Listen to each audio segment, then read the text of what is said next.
이전에 한 선교단체 초대받아 강연했을 때 이야기입니다.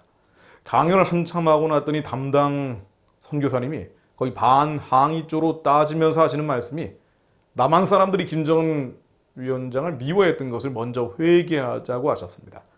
그러면서 김정은 위원장도 주체 사상에서 돌이킬 수 있도록 그의 회개를 위해 기도하자고 외치더군요. 북한 동조 구원과 해방에 대한 기도는 하지를 않군 말이죠. 이 선교사님, 이 목사님이죠. 3시간 넘는 강의 시간 내내 안절부절 못하고 제대로 앉아있지를 못하더니 결국 이런 결론으로 연결시켜버립니다. 김정은이 미워서 가련한 북한 영혼을 살려야 한다는 게 아닌데도 말이죠. 주체사상 공산주의 진이 무너져야 한다는 그런 강의였는데도 말입니다. 정말 절박한 기도, 진짜 중요한 기도 대신에 갑자기 김정은을 미워한 죄, 그의 회개를 위해 기도하자고 결론을 내려버리죠. 그런데 이런 경우 참 많습니다. 한국의 큰 선교단체들, 큰 교회들, 북한 기도 중에 이런 흐름들이 대부분이죠. 그렇습니다. 미혹입니다. 사실 미혹 별거 아닙니다. 헷갈리게 하는 거죠. 중요하지 않은 기도 제목을 중요한 기도 제목으로 끄집어 올리는 겁니다. 순서를 바꿔버리는 것이 미혹입니다. 김정은을 미워했던 것을 회개하자, 김정은이 회개할 수 있도록 기도하자는 것도 마찬가지입니다. 이것이 나쁜 기도다, 악한 기도다 라고 평가하기 전에 정말 중요한 기도, 절박한 기도, 북한 주민의 해방과 구원을 위한 기도, 주체사상 공산주의의 붕괴와 3대 세습 독재체제 붕괴를 위한 기도를 뒤로 밀어버리는 것이 문제입니다. 그리고는 하늘에서도 땅에서도 뒤틀려버린 그 뒤에 한참 뒤에 있는 기도 제목을 앞으로 끌어올리는 것입니다. 이게 바로 미혹입니다. 이웃을 내 몸처럼 사랑한다면 그런 기도가 나올 수 있습니까? 내가 수용소에 갇혀 있고 내 아들과 딸과 아내와 남편이 얼어 죽고 맞아 죽고 굶어 죽고 있다면 김정은을 미워했던 것을 회개하자고 한다거나 김정은이 회개할 수 있도록 기도하자는 기도가 나올 수 있습니까? 골리앗이 바로 앞에서 우리를 죽이려 하고 바로 앞에 홍해가 갈라져야 하는 절박하고 긴절한 상황에서 그런 기도가 나올 수 있습니까? 안타까운 것은 북한의 영, 그 사회주의 공산주의의 영, 주체사상의 영에 미혹되기 시작하면 그 정도의 차이는 있겠죠. 많이 미혹된 경우도 있고 조금 미혹된 경우도 있겠죠. 그러나 미혹되기 시작하면 진실이 통하지 않는다는 것입니다. 사실을 말해도 억지를 부리죠. 그리고는 원수를 사랑하라면서 주체사상 사회주의라는 악신을 감싸곤 합니다. 그러나 분명한 것은요. 이웃을 내 몸처럼 사랑하지 않는다면 하나님도 마음과 뜻과 힘을 다해 사랑할 수 없습니다. 말씀이신 하나님은 분명하게 명령하십니다. 요한계시록 2장을 다시 한번 읽어보십시오. 악한 자들을 용납하지 말고 자칭 사도나 선지자, 니골라당의 행위를 관용하지 말고 발람의 교훈을 지켜서는 안 된다고 명령하십니다. 이세벨을 용납하지 말라고 말씀하십니다.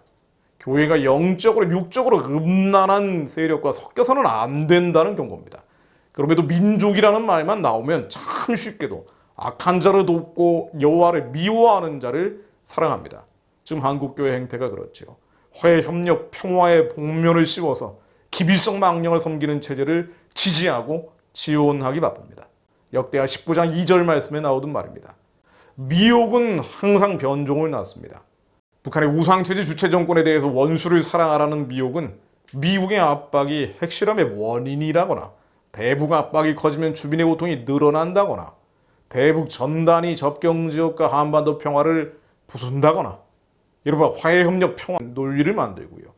그것을 넘어서 대북 인도적 지원이라는 논리로 변이돼 버립니다. 이 대북 인도적 지원의 논리는 정권과 주민을 나누죠. 정권은 나쁘지만 주민은 불쌍하니까 인도적 지원을 해야 한다는 것입니다. 그러나 어떤 형식 어떤 경로건 북한에 들어가는 쌀 한 톨, 빵 한 쪽도 체제 지원, 정권 지원이 될 수밖에 없다는 진실을 비틀어버립니다. 고아원, 영아원 지원도 중국을 돌아서 노동당 39실 자금이 될 수밖에 없고 이 돈은 북한의 핵무기 미사일 개발과 대남 공작을 하는 데 쓰일 수밖에 없다는 사실도 은폐해버리죠. 의약품 하나를 보내도 평양의 특권층이 사용한 뒤에는 장마당이나 중국에 내다 팔아서 저들 마피아 권력을 강화한다는 사실도 숨겨버립니다. 무엇보다 지금도 시체숲이 되어 쌓여가는 수용소에 이 인도적 지원이라는 것은 이응자도 들어갈 수 없다는 본질은 감춰버립니다. 당장 맞아 죽고 굶어 죽고 얼어 죽는 사람들을 살릴 수 없고 체제 지원, 정권 지원이 될 수밖에 없는 이 대북 인도적 지원의 논리는 북한 체제 붕괴, 북한 정권 붕괴를 위한 한국교회의 연합된 선포에 김을 빼버립니다. 물을 타버립니다. 북한 정권과 체제가 무너지라고 다른 어떤 기도 제목보다 먼저 선포해야 하는 이때, 북한 정권은 언젠가 무너질 것이라면서 일단 주민들을 도와야 한다고 말합니다. 여러분, 이 두 말 사이에 종이 한 장 차이를 분별하실 수 있겠습니까?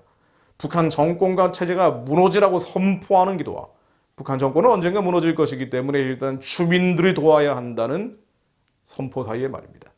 미혹은 다시 한번 말씀드리지만 순서를 바꾸는 것입니다. 체제 붕괴를 위한 선포 대신에 대북 인도적 지원을 우선시하는 것이죠. 그러다 보니 한국교회가 여전히 북한 얘기만 나오면 화해, 협력, 평화, 그리고 지원 이야기만 합니다. 바로 남한 땅에서 누려온 혹은 미국 같은 선진국에서 누리고 있는 이 안락이 좋다는 것이죠. 그러나 분별하십시오. 우리가 이 땅에 사는 이유는 예수의 증인이 되는 선교를 하기 위함입니다. 그리고 그 첫 번째 길목이 복음이 전진하다가 멈춰버린 바로 휴전선 이북의 북한입니다. 당연히 한국교회의 첫 번째 부르심은 김정은 정권의 여리고 장벽이 당장 무너지라고 부르짖는 것입니다. 그런데 북한이 악하다, 나쁘다, 끝난다고 하면서도 그 나쁘고 사악한 정권을 끝내는 기도는 하지를 않습니다. 실천적 강령은 대북 인도적 지원으로 나와버리죠. 지금 당장 평양의 흑암이 깨지지 않으면 동성애, 낙태와 유물론 권력이 한국 교회를 들들 볶다 해체시켜버릴 판인데도 말입니다. 저는 이렇게 생각합니다. 동성애, 낙태의 만연과 유물론 권력의 횡포는 하나님이 한국 교회를 예수의 증인으로 쓰기 위해 각성과 회개를 위해서 주님이 쓰시는 아수르의 막대기 같은 것이라고요. 바벨론의 몽둥이 같은 것이라고 말입니다. 열매이자 표피적 징후죠. 그 안에 종양, 뿌리, 근본적 원인은 한국교회가 선교한국의 부르심을 이루지 못하는 것입니다.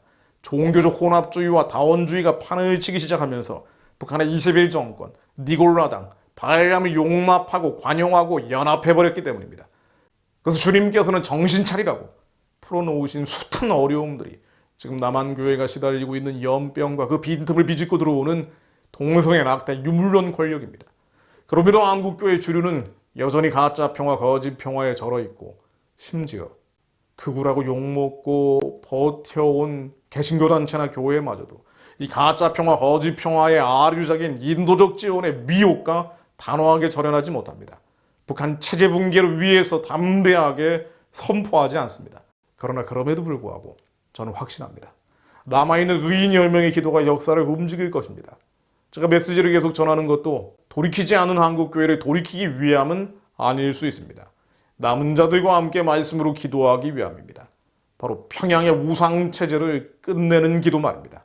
히틀러의 망령을 정리한 리즈 하워드처럼 말이죠. 남은 자들의 기도는 김정은을 권좌에서 끌어내릴 것입니다. 김정은이 쓰러지면 한반도 전역의 주사파도 쓰러질 것입니다. 국가적 혼란의 원인이 정치권, 언론계, 노동계, 교육계, 학계에 창궐한 주체 사상의 확산에 있었던 것처럼 그 해답은 그들의 우상의 진지인 평양의 붕괴에 있기 때문입니다. 공산주의도 그렇지만 주체 사상은 강력한 종교적 성격을 가지고 있습니다. 소위 수령인 김일성 일간의 일종의 교주죠. 강고해 보이긴 하지만 또한 연약한 체질을 가지고 있습니다. 교주가 죽으면 북한의 주사파 정권은 붕괴합니다. 이른바 급변사태죠. 북한 급변사태는 또한 남한의 주사파 세력의 혼란을 의미합니다. 당장 평양의 지침이 나오질 않죠. 대학가의 주사파 단체들은 백가쟁명식 토론을 벌여도 평양의 지침을 인지한 혹은 그것을 알고 있는 리더나 선배 한마디에 경론을 멈춥니다. 평양의 붕괴는 남한 주사파 세력의 분열과 멸망으로 이어진다는 이야기입니다.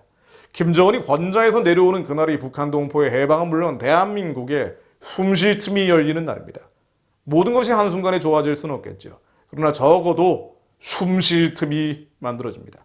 이것을 우리의 힘으로 할 수 있습니까? 능으로 할 수 있습니까? 아닙니다. 힘으로 능으로 할 수 없는 영역입니다. 우리 실미 혈과 육에 대한 것이 아니라 정사권세 어둠의 세상 주관자들과 하늘에 있는 악한 영, 주체사상이라는 악한 영, 공산주의라는 악한 영, 사회주의라는 악한 영과 싸우는 것이기 때문입니다. 힘으로 능으로 되지 않습니다. 오직 여호와의 신으로 될 수 있습니다. 유물론 권력이 발악을 하고 있다고 실망하지 마십시오. 한국교회가 돌이키지 않는다고 실망하실 필요 없습니다. 시편 107편 19절로 이에 그들이 그들의 고통 때문에 여호와께 부르짖으며 그가 그들의 고통에서 그들을 구원하시되 그가 그의 말씀을 보내어 그들을 고치고 위험한 지경에서 건지시는도다. 합리적으로 이성적으로 벌어지는 변화가 아닙니다. 하나님이 말씀을 보내시니 위험한 지경에서 뒤집어집니다. 하나님의 말씀이 한반도에 응할 때, 우리 인생 가운데 응할 때 모든 것이 뒤집어질 것입니다. 그의 발은 착고를 차고 그의 몸은 쇠사슬에 매었으니 곧 여호와의 말씀이 응할 때까지라. 여호와의 말씀이 응할 때까지라. 그의 말씀이 그를 단련하였도다. 왕이 사람을 보내어 그를 석방하며 뭇백성의 통치자가 그를 자유롭게 하였도다. 남은 자들은, 북한의 치아 기독교인들은 여호와의 말씀이 응할 때까지 단련받고 있습니다. 세상이 바뀌지 않는다고 실망스럽고 절망스럽고 낙심낙담이 될 때도 있지만 하나님의 말씀이 응하면 뒤집어집니다. 하나님의 말씀으로 한반도 위에 응하여 주옵소서. 말씀으로 우리의 인생 가운데 응하여 주옵소서. 말씀으로, 하나님의 말씀으로 우리의 가정 가운데, 우리의 자녀 가운데 응하여 주옵소서. 뒤집어지는 반전과 역전의 역사가 일어나게 하옵소서. 악인의 팔을 꺾으소서. 악한 자의 악을 없기까지 찾으소서. 악인의 팔을 꺾고 악한 자의 악을 없기까지 찾으사 하나님, 한반도 남과 북, 한라에서 북도까지 북한의 우상체제와 그와 연결되어 있는 모든 어둠의 권력들이 예수 그리스도 이름으로 속히 무너지게 하옵소서. 북한의 김정은 3대 세습체제는 예수 그리스도의 명으로니 속히 무너질지어다. 북한의 3대 권력은 예수 그리스도의 명으로니 속히 무너질지어다. 예수 그리스도 이름으로 기도했습니다. 아멘.